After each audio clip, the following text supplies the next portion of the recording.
O pleito dos 2.3 bi do fundo da Petrobras é que pelo menos 1 bilhão seja destinado, distribuído, 200 milhões para atender um descontingenciamento do Ministério do Meio Ambiente, 400 milhões para o governo federal aplicar em atividades também da Amazônia e 400 milhões diretamente para os governos os governos da Amazônia Legal, os 9 estados.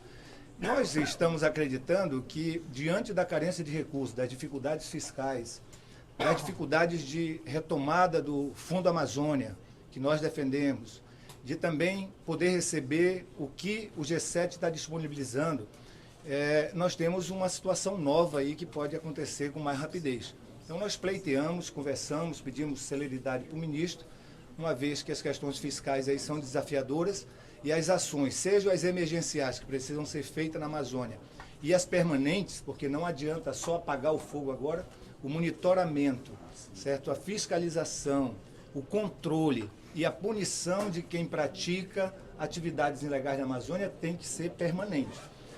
Tirada de madeira ilegal não tem período de inverno e verão. O fogo ainda pode, né, se acalmar quando as chuvas chegam, mas a madeira ilegal é durante 12 meses do ano.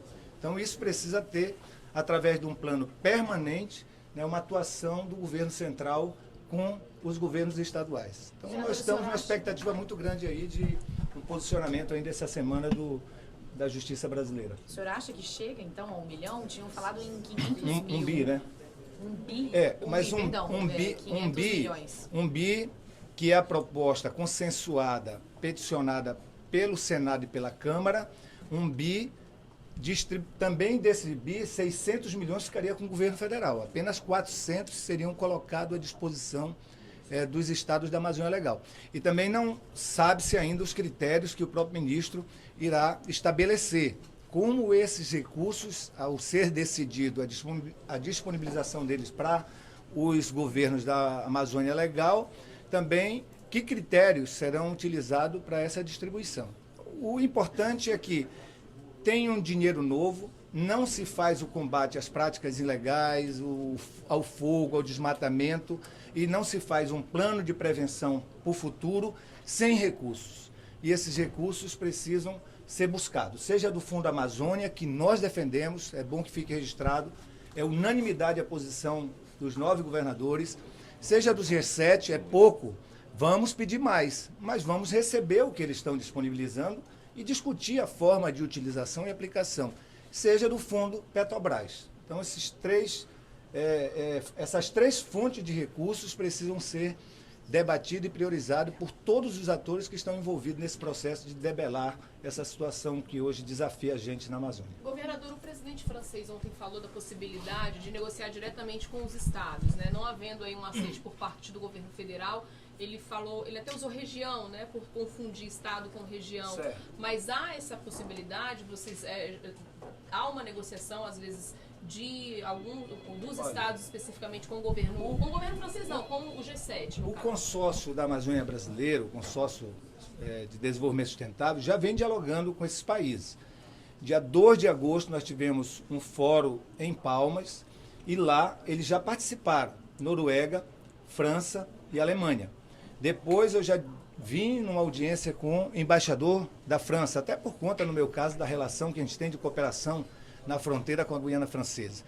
E estamos com audiências já sendo marcadas com a Noruega e a Alemanha. Eles estavam de férias, retornaram e provavelmente agora nos próximos 10 dias de setembro a gente tenha com consórcio essas audiências para exatamente discutirmos isso. Então, o diálogo está aberto. Nós comunicamos o governo federal sobre isso, convidamos as embaixadas, comunicamos as embaixadas e solicitamos as audiências. E entendemos que é legítimo esse diálogo. Inclusive porque, mesmo com a suspensão do fundo neste momento, muitos estados estão aplicando recursos do Fundo Amazônia. É uma questão até de respeito manter o diálogo com esses países que contribuíram no financiamento do Fundo Amazônia. Os estados podem receber diretamente recursos dessas doações? Nós estamos dialogando isso com as nossas procuradorias. Mas um instrumento novo que surge é o consorciamento da Amazônia Legal. Então, hoje nós temos personalidade jurídica, temos estatuto, temos um plano estratégico para a Amazônia Então, nós podemos, assim como a gente pode fazer compras corporativas, nós podemos também estabelecer parcerias com a comunidade nacional e internacional.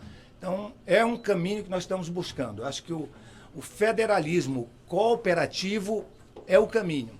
É difícil, seja numa situação dessa, de crise, ou mesmo num tempo, né, de possibilidades melhores para regiões ou para o país, você trabalhar isoladamente. Muito uma coisa que eu procurei deixar claro assim na minha intervenção para o presidente da República e para a equipe. Muito do que acontece na Amazônia é fruto ainda da carência dos instrumentos de planejamento público e privado indispensáveis. Então, não pode ser um pedaço no Amapá, um pedaço no Pará, outro pedaço no Maranhão, outro pedaço no Mato Grosso.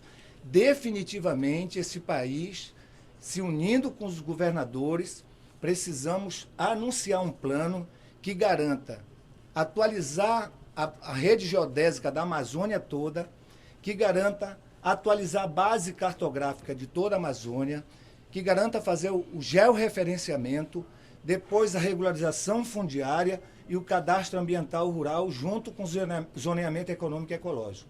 É isso que dá garantia a uma instituição pública fazer uma liberação para o investimento público ou privado, seja para uma obra, para uma agricultura. Hoje, do jeito que está, acaba muitas pessoas se sentindo permitidas, até com os discursos que são feitos. E não são donos da terra, às vezes são grileiros, e aproveitam a oportunidade. Então, é hora da Amazônia, não se faz em um dia e nem um ano todo esse trabalho. Mas ou se faz ele, ou então até o governo, na hora de fazer uma obra, vai estar cometendo um crime ambiental. Quantas vezes nós já vimos o Ministério do Meio Ambiente multando algum órgão do governo ou outras instituições? Então, isso é uma necessidade. Se a gente quer potencializar de forma sustentável, certo? O que a Amazônia nos oferece para os amazônicos, para o Brasil e para o mundo, nós temos que partir do princípio, não é parar os trabalhos, mas fazer aquela história, trocar o pneu do carro com ele andando. É preciso encarar com investimentos a preparação desses instrumentos. Esses instrumentos, eles são fundamentais. Repare bem, eu não estou vindo ao governo federal dizer, dá dinheiro para a gente resolver outras situações. Nos dê condições para a Amazônia ter 100% desses instrumentos, que os projetos econômicos na Amazônia acontecerão e as possibilidades de erros ambientais serão diminuídas significativamente. E o poder do Estado de monitorar isso vai aumentar. Porque um fiscal hoje, ou um profissional que ele vai dar um licenciamento de um projeto, ele fica muito com o poder dele. Se ele tiver todos os instrumentos, ele tem que fazer com base naqueles instrumentos.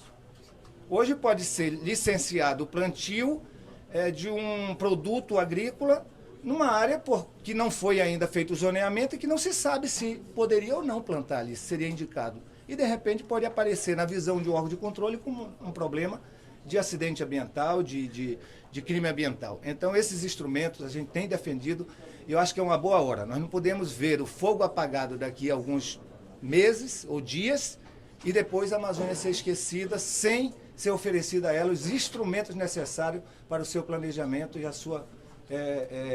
o seu trabalho em termos de geração de oportunidades.